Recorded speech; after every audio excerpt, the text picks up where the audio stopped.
So, Joe, I was at one of your retirement events at Cross, and I remember you listing three things that you want to do in retirement, and one of them was really around prison reform and mass incarceration. So I'd be interested to hear why that has been, out of the many issues you could be working on, and I know you're working on many, but that was something you announced and have really lived out. And your organizing and forming wisdom was absolutely astonishing, actually, in 10 cities in Wisconsin. But what is it about mass incarceration that has compelled you, out of your faith and values, to engage in this? And then more specifically, if you could say a little bit about your recent engagement in two approaches, one being working around crimeless revocations and the experience of some prisoners with parole officers in that context, and the other transitional jobs, and maybe reference the Madison Day of Action. Is that okay? Okay. Well, the motivation question, of course, is the beginning question. Why am I so interested in mass incarceration? And there's no question but what my experience as an urban pastor and walking with people who either were in prison or had children in prison or grandchildren in prison, you can't do this again and again and again and not see the injustices and the travesties that go on in what we call the criminal judicial system. And I can think of very specific stories. I think of a woman in the congregation that I served, Cross, who went to prison. She had children in school, so these children had to be farmed out to grandma while she was in prison. What did she go to prison for? She went because her husband was into drug dealing.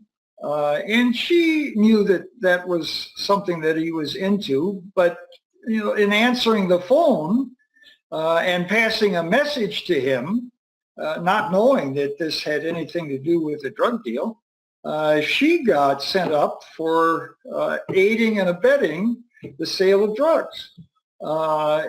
And it's just that kind of craziness and injustice that got to me to the point that I just got into it deeper and deeper and realized that, we can say that the United States has the most people in prison per capita of any country in the world, over 2 million. And that's too bad. It shouldn't be that way, and just keep on going. Or you can stop and say, wait a minute, something could be done about this.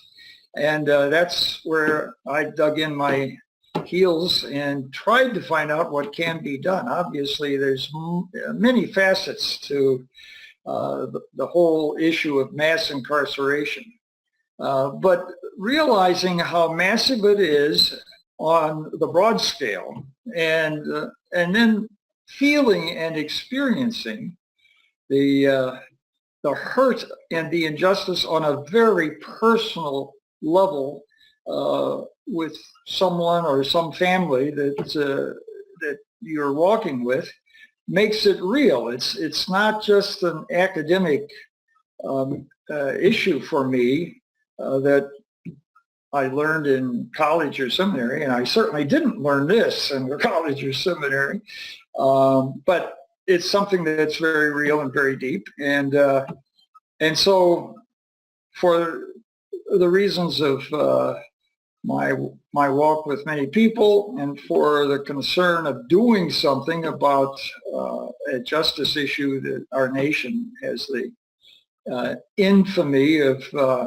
having on its reputation these days, I am determined to do something about this. And now, as I say, there are many aspects to this issue and how you can get at it.